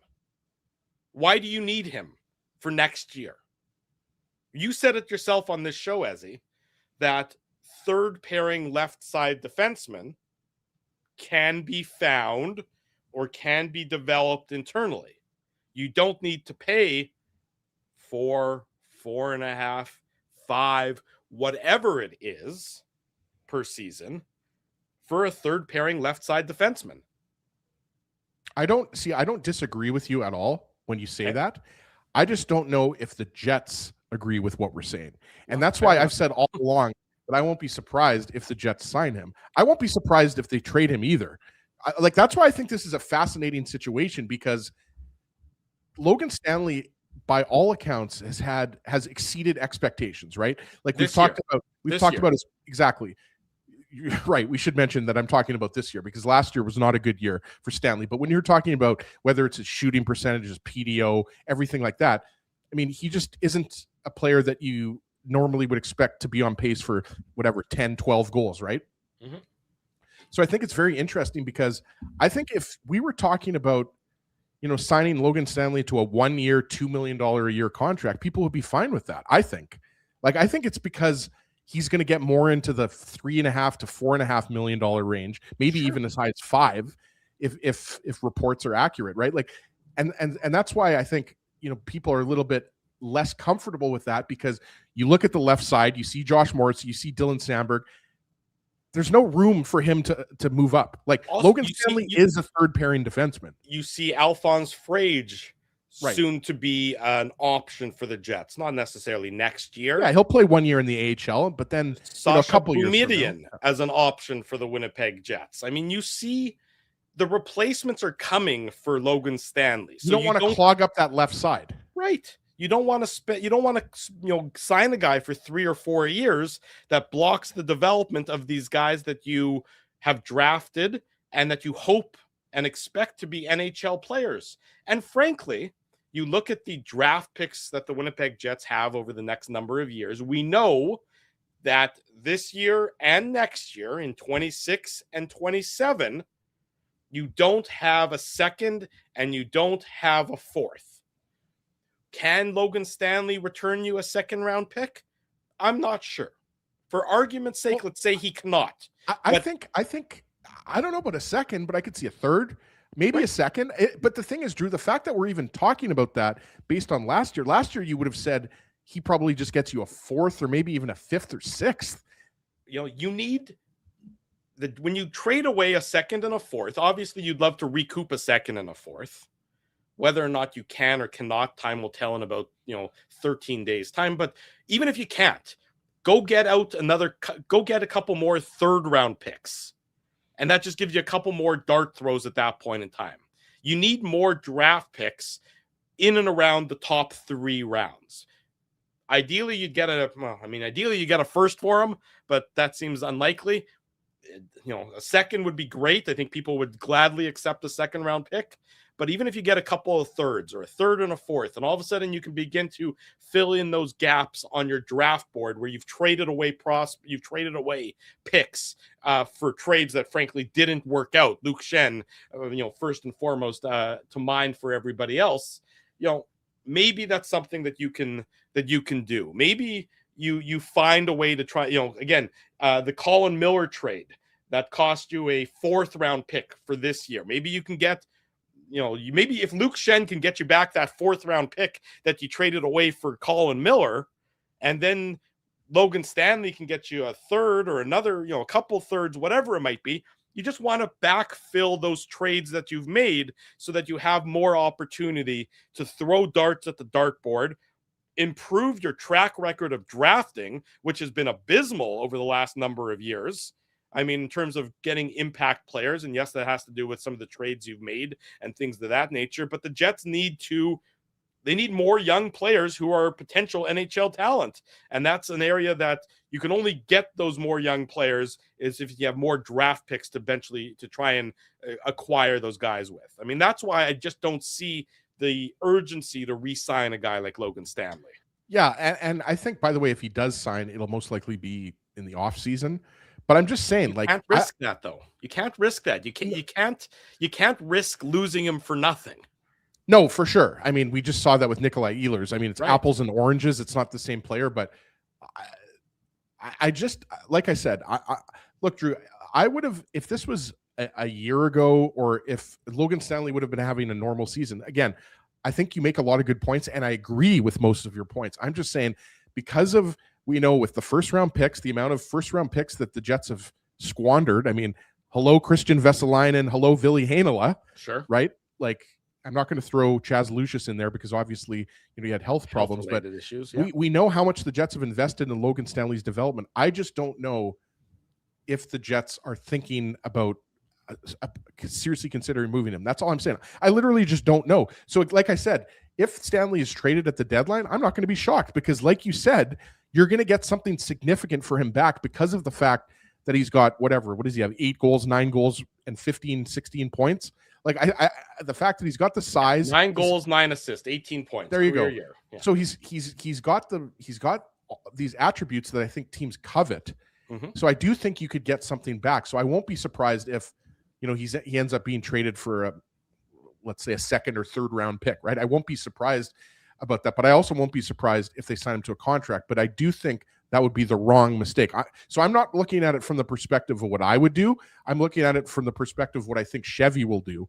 And that's why I think it's fascinating. And that's why, I mean, who expected at the beginning of this season that this would be such a heated topic, right? Well, whether or not to sign Logan Stanley. Because you look at the chat and we've got a lot of people, Doug is saying Stanley's going to sign before the deadline. There's a lot of people that are with you, Drew, that say the Jets should trade Stanley and start looking towards the future and start stockpiling some draft picks. So right now it's going to be fascinating to see what happens. But I still think it goes back to what I said before. The biggest issue for the Jets is second line center, and I don't see them addressing this at the trade deadline. I think that's going to be in the offseason. So the trade deadline I do think is going to be busy for Chevy, but it's going to be busy in a different way because he's going to be selling off, like, with all due respect, he's kind of selling scraps at the trade deadline. Yeah, I would agree with that. Unfortunately, that's the terminology we have to use for a lot of these players based on their performances this season. When we come back on the program, John Matisz of The Score joins us for more Olympic talk, more trade deadline talk, more anything, more everything. Stay tuned for more of the Illegal Curve Hockey Show. It's presented by our friends at Play Now. I want to thank you for not betting with Play Now and choosing our illegal gambling site instead. Because we couldn't afford things like this without your money. So much of your money. Now you might have questions like, Do our profits benefit your community? No. Or bet with Play Now, Manitoba's local legal and secure gambling site. Dining, entertainment, parking, and convenience, all in one spot. City Place is located in the heart of downtown Winnipeg, attached to the Canada Life Centre. Whether you're working, living, or out for a night in the downtown, make City Place your go-to destination before or after the fun finds you. Lunchtime, game time, anytime. Visit City Place at 333 St. Mary Avenue, next to Canada Life Centre. Boys, I've made an important life decision, and I need your support. Oh, boy. I've decided to get a grill. You mean a barbecue grill for cooking? Like, that's not an important life decision, Ezzy. No. A grill for my teeth. A grill for your teeth? Do I even want to know why you're doing this? It's simple, really. Every time I go to Holt Dental, I get treated so very well by Dr. John and his team that I need to keep finding additional reasons to go back. I rely on Holt Dental for all of my dental needs, and they do it all, from regular cleanings to cosmetic dentistry. Plus, they have free parking at their front door, and you know how much I love my convenient parking. For all your dental needs, Illegal Curve recommends Holt Dental, conveniently located on Taylor Avenue near Grant Park Mall. For more information, visit them online at holtdental.ca. For over 40 years, Rumors Restaurant and Comedy Club has been Winnipeg's home for stand-up comedy. Renowned in the comedy world as a must-play venue, Rumors has recently been named Canada's top comedy club and a top 5 comedy club in North America. From birthday parties to date nights to fundraisers, wedding socials, and everything in between, Rumors is your destination for the best live entertainment Winnipeg has to offer. For information on upcoming shows, Rumors' incredible promotions, and to purchase show tickets, visit rumorscomedyclub.com. At Boston Pizza, a fast lunch doesn't have to mean fast food. Now you can get a $15 lunch served in just 20 minutes, including your choice of a main, side, and drink. That's right, lunch for $15 at your local Boston Pizza.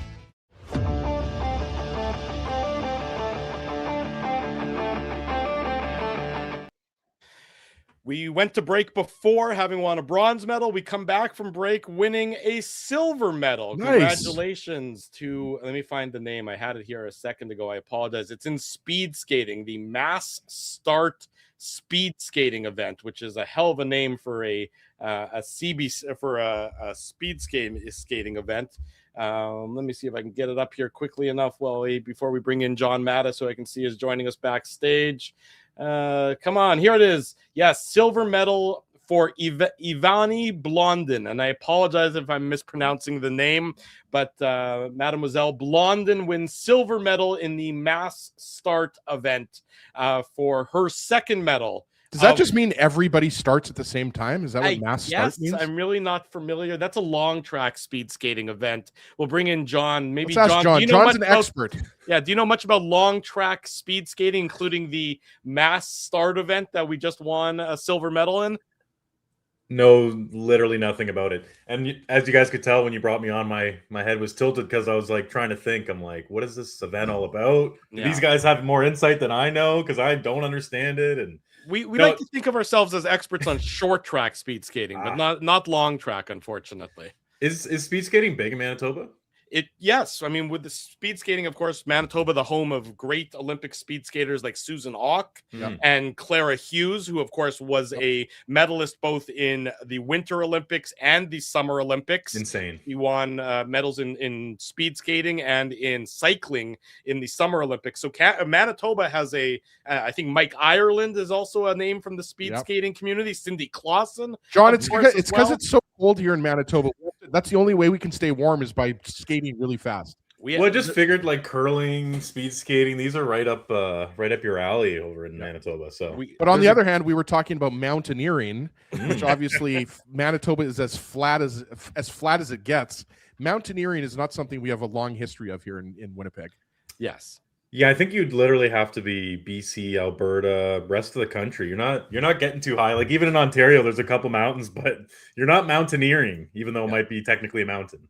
Right. So yes, we have a long history of speed skating. Not in this Olympics. We don't have anybody representing us on the in the competitions. We have some, I think, coaches that are there, but not anybody on the ice this year or at this Olympics for speed skating. But yes, a long history of speed skating. Of course, Cindy Clausen, she won 5 medals in one Olympics, so she's certainly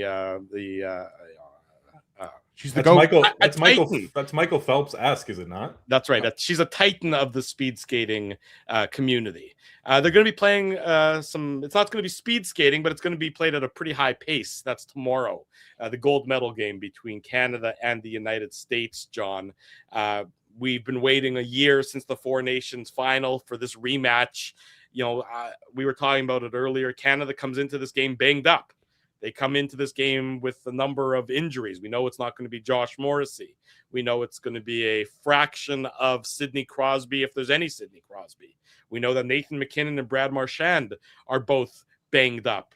What to you is the determining factor when it comes to this gold medal game tomorrow? I was opining earlier that I think it's a huge advantage for the U.S. having played an easier semifinal than Canada did with its skin of the teeth victory over Finland. To me, the U.S. enters the gold medal game as the favorite, given all the different circumstances that Canada's facing. Yeah, I would give them a slight favorite here as well. And, that's not groundbreaking considering they were co-favorites coming into the tournament. Honestly, like my mind in terms of like first sort of things to watch, potential swing factors is the blue line for the Americans, just in terms of both offensively and defensively, and obviously that connects to the transition game. But whether it's Quinn Hughes or Zach Werenski, those two guys are playing at this level where they can just turn a game on a dime, and it's almost like you don't want to say Connor McDavid-esque because he's doing some really incredible things right now, things that we really haven't seen from even him before. But Quinn Hughes is having a fantastic tournament. And Werenski kind of gets lost in the shuffle with the whole like Makar Quinn Hughes debate, where he's not that far behind them as sort of the number 3 guy. So if you can put both those guys out there at the same time, or just run them out basically every other shift, that's pretty deadly from an offensive perspective. And then, you know, Jacob Slavin's had a pretty, I would say, pedestrian tournament, at least to start. I think he's geared up here. I think he's been a little more noticeable defensively in the last couple of games, but he's going to be out there against McDavid unless I'm missing something, unless, you know, the Mike Sullivan has some grand plan that we're not aware of. But we saw it in the Four Nations final and also in the first game of the Four Nations between US and Canada, where it was kind of Slavin's coming out party is a little strong, because if you paid attention to hockey, you knew very well how good he was, but he certainly went mainstream with that defensive stick, with his angling, with his underrated skating, and just his mind for, you know, killing plays. The guy's just kind of a savant defensively, which is something you don't hear about a lot. But when push comes to shove in a gold medal game, it becomes just so incredibly important,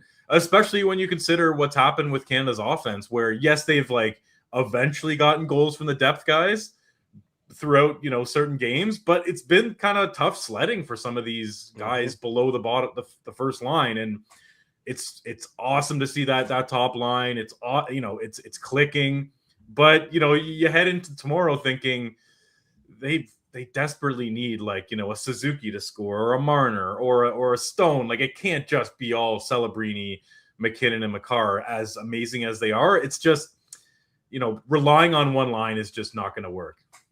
Yeah, no, absolutely, John. And you mentioned Nick Suzuki, and obviously who's been centering the line with Marner and Stone because Crosby's out. And that's obviously the elephant in the room that we got to talk about.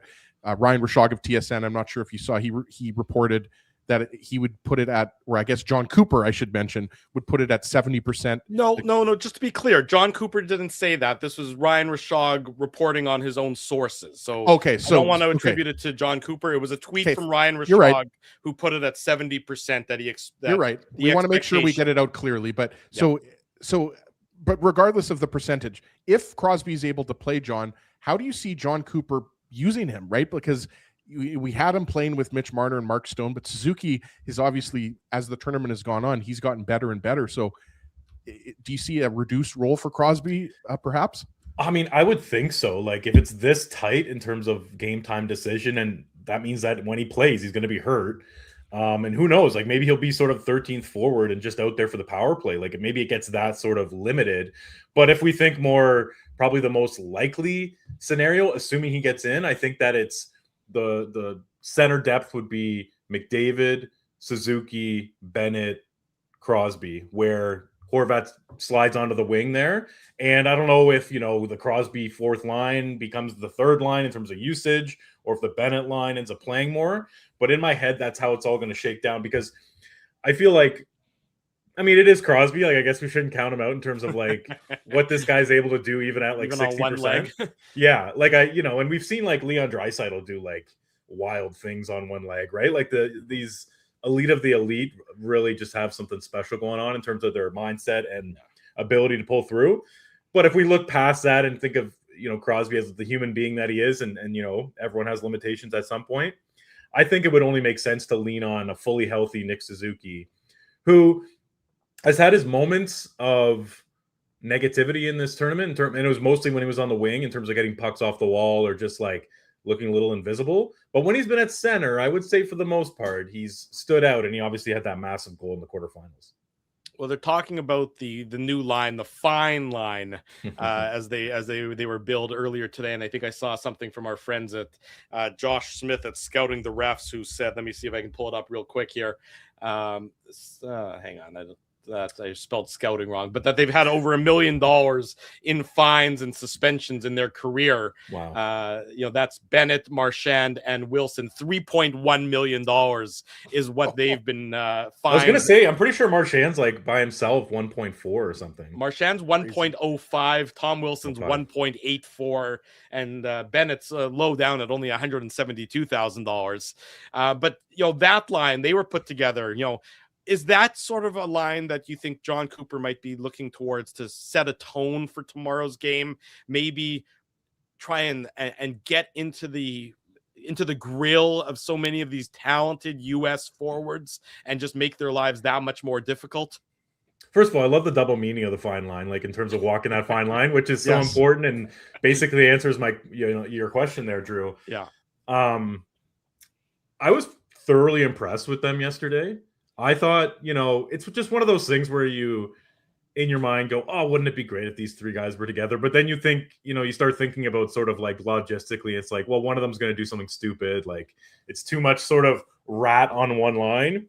But they are professional. Obviously, Bennett got a penalty and it ended up, not going so well for Canada in that sense. But you got to walk the fine line. Exactly. But I guess the way to put it is that they're not on this team for ratty reasons. Even if you look at, say, suspensions and fines and stuff, none of these guys are getting suspended anymore. None of them are getting fined. I think it's just a maturity process. I mean, Marchand is 37? The guy has grown out of that phase. He might be a chirper. He might, toe the line here and there, but he's generally just like a speedy winger who can attack off the rush and, do some good things defensively now. And then Wilson, I mean, he's been really physical in this tournament, but has not done anything that, aside from the fight, but that was sort of a special circumstance. But none of his hits, you go, oh, he got away with a headshot there or something. And he's known for even letting his opponents know when he's coming. So, the guy is clearly, matured in that sense. Bennett is, a Conn Smythe winner. This is not some scrub. So, I do like the mix, and I like the idea of it being not necessarily a direct pushback on the Tkachuk brothers, but just sort of being hey, you guys aren't going to necessarily dictate the terms of this game, because even you saw in US's game against Slovakia yesterday off the opening faceoff, Matthew Tkachuk is sort of jostling with Slafkovsky, trying to get him off his game. It's that's just not going to happen versus Canada. Maybe he'll try, but it's going to be put to an end pretty quickly. And you've also got a Brandon Hagel there, who I thought had a really good semifinal game in very limited minutes. I think he played 7 minutes, but 7 really solid minutes. So the thing with Canada and their depth is that because they have such elite talent at the top of their lineup, they were able to take more versatile guys lower in the lineup, but it not be one of those things where they were overthinking it. It's not they took a Trocheck or a Miller for sort of the character. It's no, they took really good players who happened to do a lot of the little things right, including, the sort of grit or grind or whatever you want to call it. So I think it's kind of fascinating that we're now in the gold medal game and this is a real storyline versus it being game one, oh, look at what the Bennett line did, and wasn't that fun for 5 shifts. It's no, this could be a real difference-making line in a hockey way, not in necessarily a shenanigans way. So that's a super fascinating thing to follow moving forward here. Yeah, John, we talked about Quinn Hughes earlier, and you mentioned Zach Werenski, and I agree with you. There's a lot of defensemen on the U.S. that you have to know where they are on the ice, because their ability to jump up into the rush and everything. Who should Canadian fans be the most afraid of from the Team USA perspective? Obviously, Eichel centering the Tkachuk brothers, that's been a dangerous line for them. The line to me in this game, at least, again, my own opinion, that's the most important line to shut down, is the Austin Matthews line with Matt Boldy and Jake Gensel. And don't get me wrong, I mean, if you look at that third line as well, they've got Jack Hughes on that third line. Who else am I forgetting there? Dylan Larkin and Tage Thompson. So that's a pretty good line too. But that Matthews line to me is the line that scares me the most as a Canadian hockey fan. Yeah, it's you read off all those guys and it's where do I go with this answer? Because originally I was thinking in terms of underrated, say you're a casual hockey fan or you sort of pay attention and you don't know every player in the league and how good they are. Jake Sanderson's going to open your eyes in this gold medal game. He obviously had a big Four Nations face-off, so if you're paying attention to that, even though he played limited games, he was super impactful. I think that he will play a ton of minutes in this gold medal game, and I think rightfully so. He's got such great length and such great skating ability, and you combine those together with, sort of the defensive instincts, and it's really it's kind of Slavin-esque in a lot of ways. So he's one guy, but then offensively, my mind goes to Boldy because he is proven over his NHL career to have ice in his veins. Like you watch a Minnesota Wild game, and whether it's like a 6-on-5 at the end of the game or 5-on-6 when they're down, like he's out there and he's playing probably a 2-minute shift and he's going to make an impact. Like I feel like he is the classic case of someone who, the moment is never too big for him. And obviously we can say that about Macklin Celebrini pretty definitively right now. So I would say Boldy is a guy where he's sort of in this tier of player in the NHL where he's clearly a star. He puts up points. He's got two-way impacts, but kind of gets lost in the shuffle in Minnesota, both because, one, they have Quinn Hughes now, but also Kirill Kaprizov, and it's not a big market, et cetera, et cetera. But, like, this is a legitimate power forward who has high-end skill and can burn you off the rush. So I think Boldy's the guy, although it's really tempting to say Jack Hughes because he's been, like, otherworldly in the shifts this tournament. And like it's just skating so well, and it almost makes you appreciate him a little bit more in terms of like he seems to always get injured, and you're like, you never see him deep in the playoffs, and it's like, oh, here is sort of the top 10 player in the world that we thought we were going to get when Jack Hughes was drafted. And I'm not saying he's like super far from that right now, but one, he doesn't stay healthy, and two, there's just so many good players in the league. But gosh, he's been just a water bug out there all tournament. John, how long do you think until John Cooper goes with Celebrini, McDavid, and McKinnon as a line, or do you think he starts off the game with that? I think he should start off the game with that. Like, it's your greatest strength at this point, that fact that you have these trump card type of players where not only is McDavid on his own, that type of guy who can just take over a shift and just absolutely dazzle out there. But when you combine him with Celebrini and McKinnon, I mean, we'll see what happens, like in terms of this game, and then also how we look back on things. But 20 years from now, we could be going, can you believe that they played at the Olympics? Because I think, if you look at like the pantheon of players, I mean, McDavid's gonna end up on Mount Rushmore. I don't know who we're kicking off or whatever, but he's the most evolved player in hockey history. Just unbelievable talent. McKinnon is going to end up around the top 10 of all time. And who knows what Celebrini's ceiling is, right? So just in terms of the historic nature of it, it's pretty insane. With the caveat that, like, clearly something's going on with Nathan McKinnon. He has not been himself. There's something a little off physically. And even, like, I've just noticed, like, he's such a physical force. Like, both, he's obviously been laying the body, but when he has the puck protection, I feel like that's been rough, more or less there for this tournament, but it's been that sort of like breaking through the defensive structure. Not the same level of explosion. Yeah, like we've seen McDavid do that. Like not many players have been able to break through, Czechia and Finland, obviously. Otherwise, Canada would have won those games 10-1. But McDavid was just slicing through, and you expect McKinnon to do that stuff. He just really hasn't for the most part. And I find like even when he's down low in the corner, like sort of his small area game, I wonder if he has like some sort of hand problem or arm problem. Not to speculate, but it seems like it's like a trigger thing or like an agile thing. So anyways, that's a long way of saying I don't think that Cooper should separate them to start. I just think that it's been such a tremendous ride with them, and you ride the hot hand and you hope that the rest fills out appropriately. Absolutely, John. And we're obviously a Winnipeg Jets centric show. So we got to touch on two guys, Josh Morrissey and Kyle Connor. Obviously, Morrissey's been ruled out for tomorrow morning's game.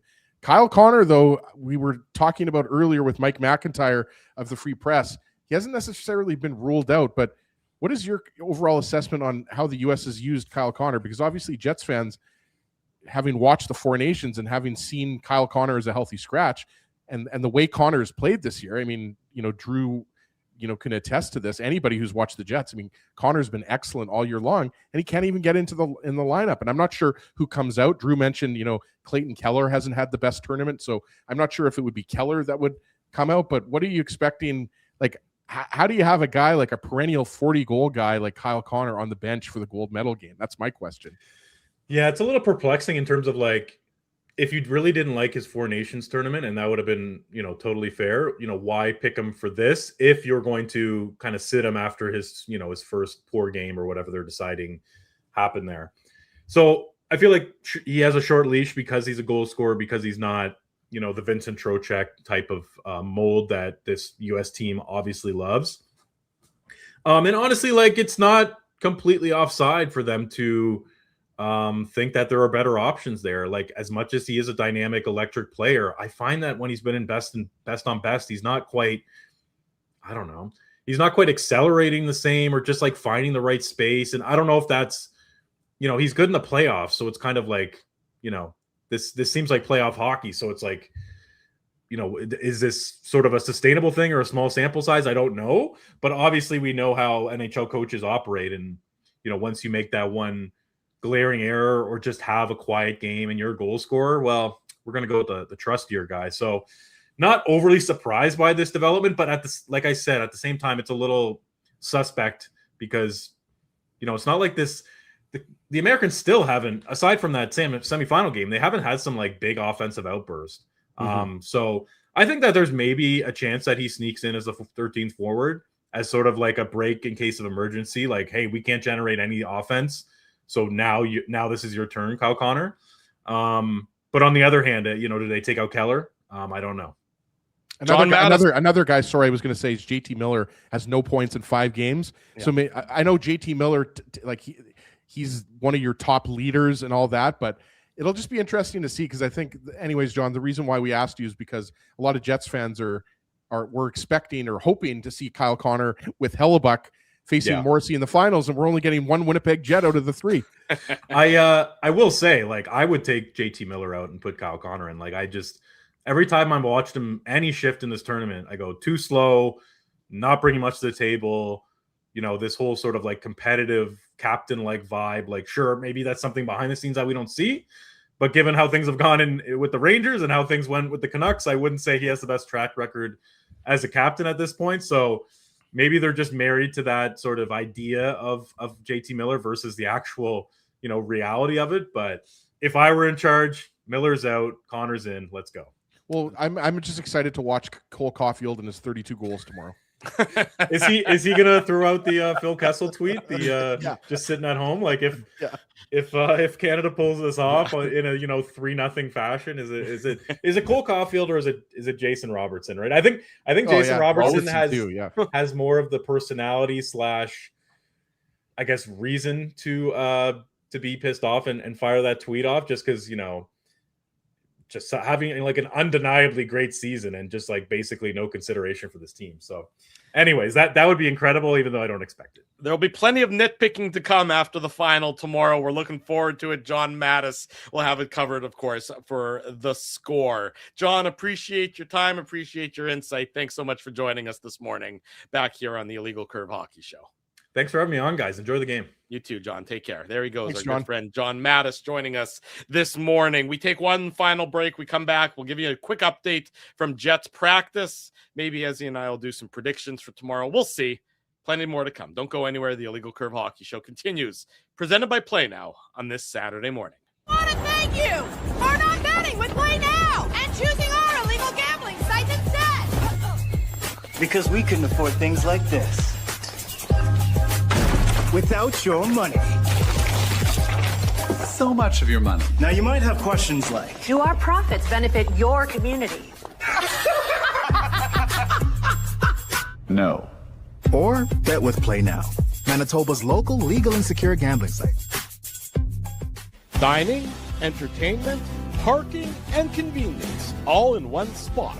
City Place is located in the heart of downtown Winnipeg, attached to the Canada Life Center. Whether you're working, living, or out for a night in the downtown, make City Place your go-to destination before or after the fun finds you. Lunchtime, game time, anytime. Visit City Place at 333 St. Mary Avenue, next to Canada Life Center. Boys, I've made an important life decision, and I need your support. Oh, boy. I've decided to get a grill. You mean a barbecue grill for cooking? Like, that's not an important life decision, Ezzy. No. A grill for my teeth. A grill for your teeth? Do I even want to know why you're doing this? It's simple, really. Every time I go to Holt Dental, I get treated so very well by Dr. John and his team that I need to keep finding additional reasons to go back. I rely on Holt Dental for all of my dental needs, and they do it all, from regular cleanings to cosmetic dentistry. Plus, they have free parking at their front door, and you know how much I love my convenient parking. For all your dental needs, A Legal Curve recommends Holt Dental, conveniently located on Taylor Avenue near Grant Park Mall. For more information, visit them online at holtdental.ca. For over 40 years, Rumors Restaurant and Comedy Club has been Winnipeg's home for stand-up comedy. Renowned in the comedy world as a must-play venue, Rumors has recently been named Canada's top comedy club and a top 5 comedy club in North America. From birthday parties to date nights to fundraisers, wedding socials, and everything in between, Rumors is your destination for the best live entertainment Winnipeg has to offer. For information on upcoming shows, Rumors' incredible promotions, and to purchase show tickets, visit rumorscomedyclub.com. At Boston Pizza, a fast lunch doesn't have to mean fast food. Now you can get a $15 lunch served in just 20 minutes, including your choice of a main, side, and drink. That's right, lunch for $15 at your local Boston Pizza. Welcome back. One final segment. Great show this morning. Big thanks to John Matisz. Before him, Mike McIntyre joined us from Italy. Lots of fun. In case you missed any of it, the instant replay is available on the YouTube channel, and the podcast will be up a little bit later on as well.